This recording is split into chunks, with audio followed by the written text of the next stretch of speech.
बहुत समय पहले की बात है। उड़ीसा की पवित्र भूमि पर स्थित जगन्नाथपुरी भगवान विष्णु के अवतार भगवान जगन्नाथ का दिव्य धाम है। यहाँ भगवान अपने भाई बलभद्र और बहन सुभद्रा के साथ विराजमान है। ये स्थान 4 धामों में से एक है और करोड़ों भक्तों की आस्था का केंद्र है। हर दिन मंदिर में भजन, आरती और भक्तों की भीड़ लगी रहती थी।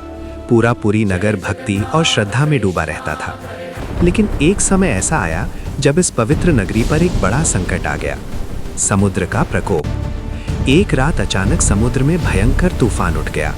तेज हवाएं चलने लगीं, आकाश में बिजली चमकने लगी और समुद्र की लहरें विकराल रूप लेने लगीं। लहरें इतनी ऊंची उठने लगीं कि वे धीरे धीरे पूरी शहर की ओर बढ़ने लगीं। लोग डर गए।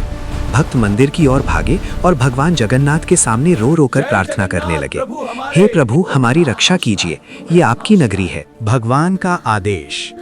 भक्तों की पुकार सुनकर भगवान जगन्नाथ मुस्कुराए। उन्होंने तुरंत अपने सबसे शक्तिशाली और परम भक्त हनुमान जी को स्मरण किया। क्षण भर में हनुमान जी वहां प्रकट हो गए। उन्होंने हाथ जोड़कर कहा, प्रभु, आदेश दीजिए।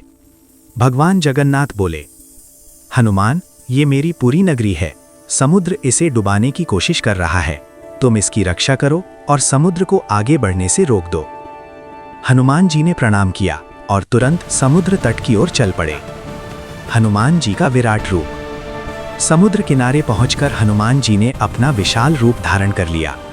वे पर्वत के समान ऊंचे हो गए और समुद्र के सामने खड़े होकर गरज कर बोले, हे समुद्र, ये भगवान जगन्नाथ की भूमि है। अगर एक कदम भी आगे बढ़े तो मैं तुम्हें शांत कर दूंगा। हनुमान जी की गर्जना से समुद्र कांप उठा। धीरे धीरे लहरें शांत होने लगीं और समुद्र पीछे हट गया। पूरी नगरी बच गई। भक्तों ने खुशी से जयकारे लगाए, जय जगन्नाथ, जय बजरंगबली। कुछ समय तक सब ठीक चलता रहा। हनुमान जी दिन रात समुद्र तट पर पहरा देते रहे। लेकिन हनुमान जी का हृदय तो श्री राम के प्रेम से भरा था।